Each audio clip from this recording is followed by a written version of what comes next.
piecing together two separate New Year's Day attacks in the United States. And comes barreling through people, throwing people like a movie scene, like real life, throwing people into the air, they falling under the car. Were they connected or coincidental? They'll look at the cellular telephones of each individual, see if there are communication, other similarities. Today is Thursday, January 2nd, and this is The Issue from VOA. Hi, everyone. I'm Lori London. And I'm Scott Walterman. This was an act of terrorism. It was premeditated and an evil act. That was Christopher Rea. He's the Deputy Assistant Director of the FBI Counterterrorism Division, talking about the New Year's incident in New Orleans in the U.S. state of Louisiana. Witnesses described the scene. Bodies all up and down the street. At least 14 people were killed. The FBI now says that the pickup truck driver responsible for the deadly rampage in New Orleans acted alone. And on the same day, in another tourist destination, a Tesla Cybertruck caught fire and exploded outside of the Trump Hotel in Las Vegas. Anna Bruce, a tourist from Brazil, was there and says she saw 3 explosions. First one, where we saw the fire. The second one was, I guess, the battery or something like that. And the third one was the big explosion. Now, the only fatality in Las Vegas was the person inside the truck. The Clark County, Nevada sheriff released a video of the blast and says it wasn't nearly as bad as it could have been. The fact that this was a cyber truck really limited the damage that occurred inside of the valet because it had most of the blast go up through the truck and out. In fact, if you look on that video, you'll see that the front glass doors at the Trump Hotel were not even broken. So let's get the latest on both incidents from VOA's national security correspondent, Jeff Selden. As of Thursday morning, the FBI is saying that there is no evidence at this point to directly link the two incidents. The truck ramming attack in New Orleans that killed 14 people, 15 if you include the attacker who got into a shootout with police, or the Cybertruck explosion outside the Trump Hotel in Las Vegas, in which the driver appears to have been killed. They're continuing to look at that. In the case of New Orleans, they've recovered some cell phones, some laptops that belong to the suspect, and so they're looking through that. But as of this point, they say there's nothing to directly connect the two incidents. Information's been coming out about both of the suspects in these two attacks. In the case of the New Orleans attack, the FBI has identified the suspect as a 42-year-old from Texas, Shamsuddin Jabbar, who had served in the U.S. Army, had deployed to Afghanistan around 2009, 2010, had come back to the United States and was living here in the U.S., working in Texas, had a family, was apparently divorced. In the case of the Las Vegas attack, they've identified the driver of the Tesla that exploded as active U.S. Army Special Forces soldier who was on leave, was supposed to be in Colorado at the time of the attack. And the Army is looking into that right now to try to get a better understanding of when he left Colorado, when he made the decision to drive this truck to the Trump Hotel, and then why, what went into the truck exploding and what his involvement in that specifically was. At least in the New Orleans case, in your article on voanews.com, you wrote about this is something that the FBI and other agencies have been worried about a long time, this radicalization of American citizens. Well, the radicalization issue has been worrisome for more than a decade. Specifically, though, in conjunction with the radicalization, going back to about 2016, when an ISIS supporter used a truck and rammed into people in Nice in France, and there was another attack at a Christmas market shortly thereafter. There was also an attack in Columbus, Ohio, where an ISIS supporter used a car to drive into people. This has been something that law enforcement officials have worried about, and it's something that groups like the Islamic State, not just the Islamic State, Al-Qaeda, other terror groups have put out similar propaganda and instruction manuals on the internet, on social media, because they encourage their supporters to take the means that they have available and to do damage. So, ISIS would put out propaganda saying, if you don't have a bomb, you don't have a gun, what can you use? And one of the popular themes has been to push using cars to ram people because they know, based on what happened in 2016 and 2017, other incidents, that these types of attacks get a lot of media attention. And according to U.S. counterterrorism officials, that's something that ISIS is craving, that they're seeking. They want the attention. They want the notoriety. They want to use these types of attacks to build their brand. The other reason that law enforcement and counterterrorism officials worry about it is because these types of attacks are difficult to detect in advance. Because oftentimes, and the FBI right now saying in the case of New Orleans, where it was 100% ISIS-inspired, but they're looking into what did Jabbar, the suspect, did he have any contact with anybody from ISIS? Right now, the indication is no. The indications as of right now, early in the investigation, is he found the content, he radicalized himself, and then he carried out the attack without any direction or support from anybody in ISIS, whether ISIS in Syria or Islamic State in Afghanistan, which is known to want to carry out these types of attacks. So it's a very effective way for ISIS to gain notoriety, for them to carry out an attack, to do damage, to say they struck the West, with very little investment other than putting propaganda online and essentially giving people a manual for how to carry out an act of terrorism. VOA National Security Correspondent Jeff Selden. You can read his story on voanews.com right now and follow the story with him on our website as well. Thanks. Anytime. Scott, whenever we hear about incidents like this, especially during the holidays when people are out and they're celebrating and they're just feeling very jovial, and, we've heard from these people, they were just listening to music and, with their friends and family in New Orleans, the big crowds, and, just everything changes in a minute. And it's sort of shocking for these people. I can only imagine. Well, I think this is the new reality. It reminds me of the mass shooting in Las Vegas during the concert a couple of years ago.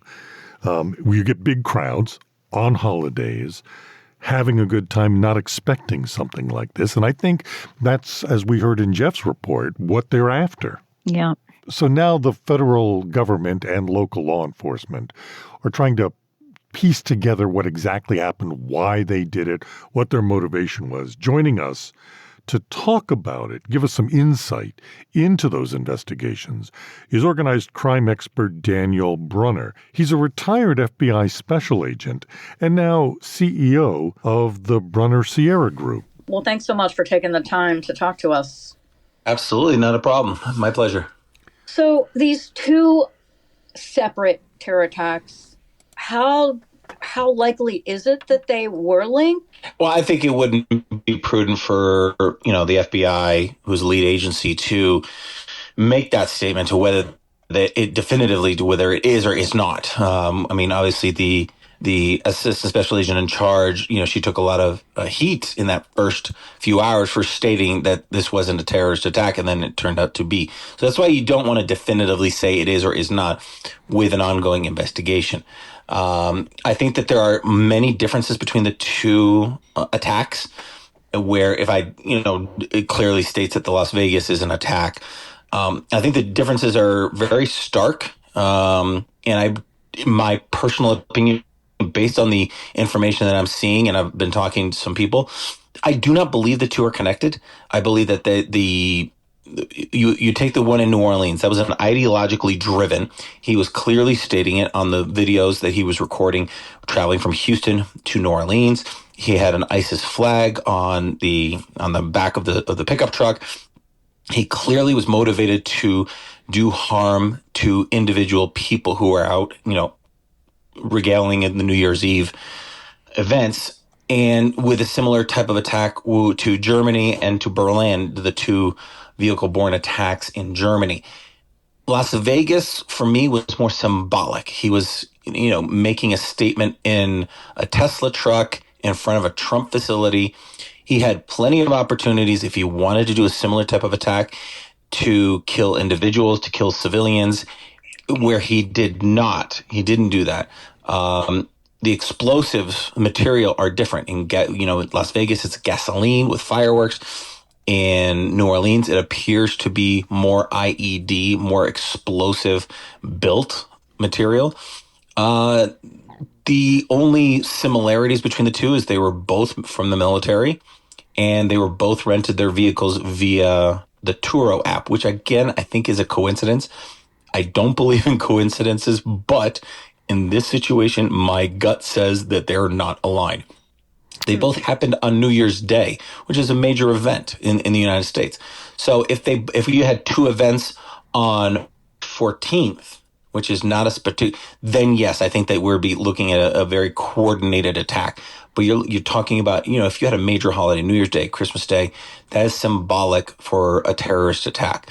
I think that they're not connected, but it is absolutely prudent by the FBI to maintain neutrality, to ensure that they've mitigated any other threats and make sure that there aren't any other cells or groups, and to see if the two are connected via utilizing the investigation to look at the cellular telephones of each individual, see if their communication, other similarities, are they communicating with the same person that is coordinating this attack, a la type 9/11 attack, where each of the aircraft, the individuals did not know about each other's cells. And that was kept on purpose. So there's a lot to be done, a lot to be investigated. But I believe at this time, I don't believe that they're connected. I want to talk about the one in New Orleans for a moment. We have reporting from our national security correspondent that says, and you mentioned it, that they found an Islamic State flag in the pickup truck he used to plow into the crowd.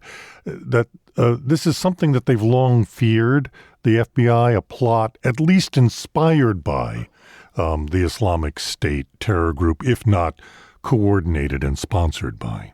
Absolutely. This is Director Wray, and the FBI has been on alert. This is one of the most dangerous threats to the United States, because you have a U.S. citizen who's been radicalized by overseas entities, by overseas Islamic groups, ISIS, Al-Qaeda. They have the ability to reach out via countless social media platforms, websites, and they've targeted individuals like this individual, like the shooter at Fort Hood a number of years ago, and they're radicalized, and then they send them down the pathway to violence.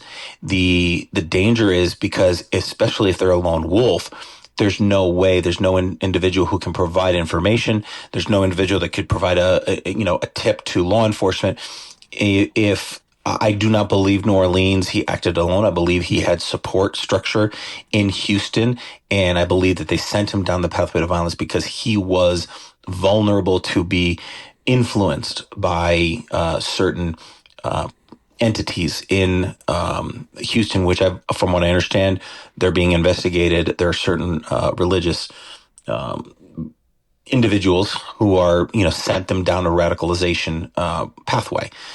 So I think that those need to be looked at, and I think this is a very, very dangerous threat to this country because, we also have the additional threat of that on individuals have come across the border in the last 4 years, last 8 years, last 12 years, but the last 4 years, the tremendous amount of individuals that have come across the border includes obviously Venezuelan gang members, but there are also individuals from the Middle East, from China. There are countless numbers of parties in this country who look to see damage. And those are the people we really want to look at, but we also need to look at ourselves and find individuals that have become radicalized from just the internet. It's very difficult. Right, because he was apparently a U.S. citizen born in the U.S. Correct. Yeah, I believe I think it was a target of opportunity. How he decided upon New Orleans, that's what the investigation is going to determine. He's clearly left a digital footprint from his social media posts that apparently he was posting from his trip between Houston to New Orleans. Why did he pick New Orleans? Why did he pick Bourbon Street? Was he familiar with the streets? And that's what the investigation is going to find. I think there were a tremendous amount of failures by New Orleans Police Department and by New Orleans, Office of Emergency Management. These are the types of groups that will secure a location that should have been security. There should have been there should have been bollards that were blocking the sidewalk filled with water.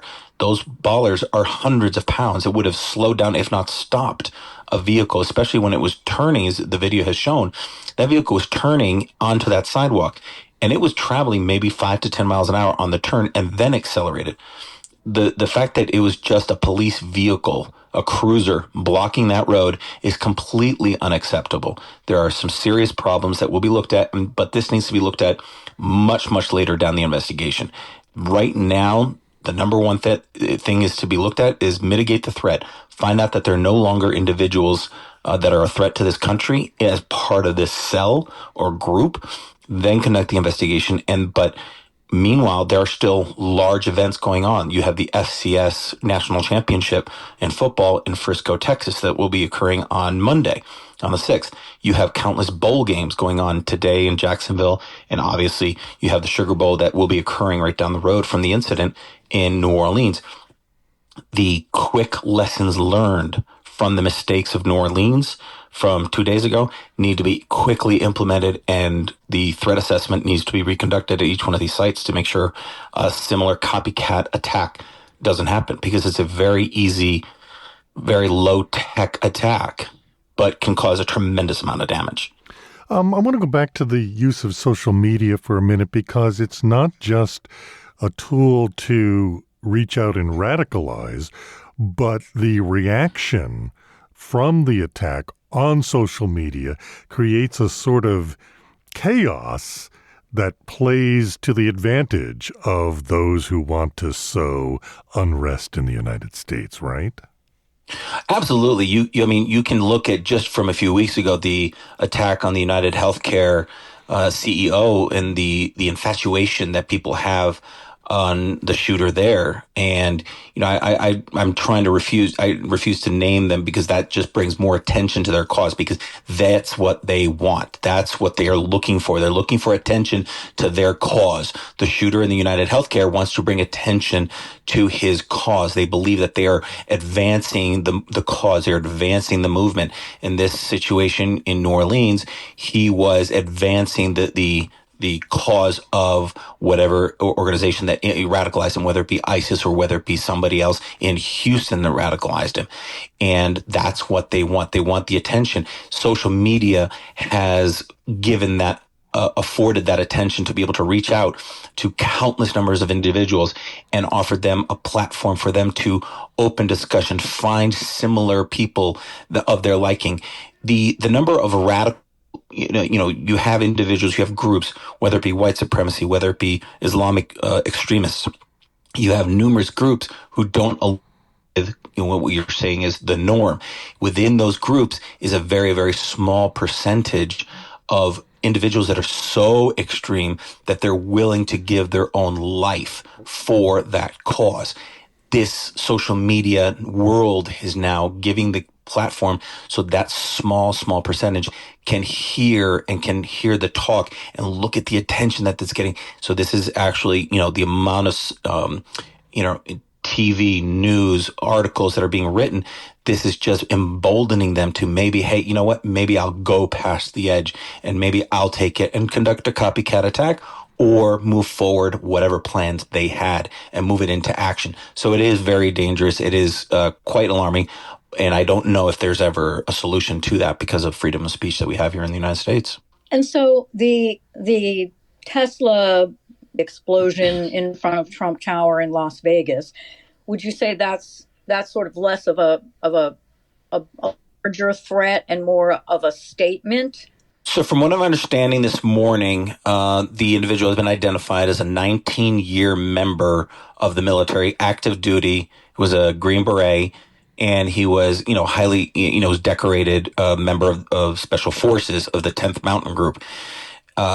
From what it has been seen on their social media posts of he and his wife in an airport, and they're very anti-Trump, very against President Trump.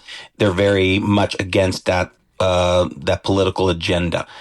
Whether that was a motivating factor, whether that pushed him over the edge, I think the investigation is going to find news. I think that clearly this was not an individual who was careful about leaving a digital footprint. I think the footprint is going to be found. I think, there's a lot of people that could be interviewed.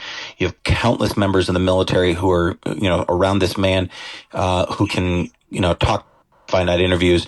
Everyone is going to be interviewed. Everything in his life is going to be turned upside down. His digital footprint, search warrants are going to be executed. From what I understand, in Colorado, FBI Denver is executing search warrants at his location for all devices, laptops, to look at the exact trail of where this individual went off the path of normality and to conduct this statement.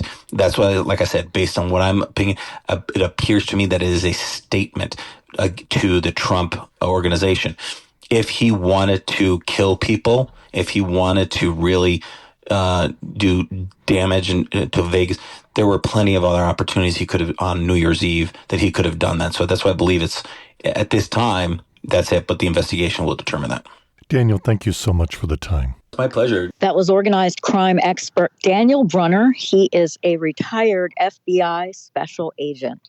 So both of them, Lori, both Mr. Brunner and earlier in the show, Jeff Selden, our national security correspondent, have said they've been worried about this for a long time, and it is seemingly now starting to happen. Our federal investigators and law enforcement really have their work cut out for them, because as this potential for more grows, it's going to be, a bigger and bigger job to make sure that they can prevent these from happening. And obviously, it appears that they won't all be able to be prevented, unfortunately. It is the new reality, not only here in the United States, but globally. We had that attack over Christmas in Germany, and I think it's going to be something that police departments are going to have to deal with all over the world.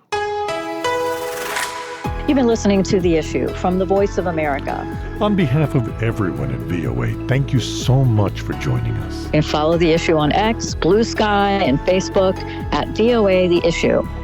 And for news 24 hours a day, 7 days a week, check out our website at voanews.com. In Washington, I'm Scott Walterman. And I'm Lori London. We will talk to you tomorrow.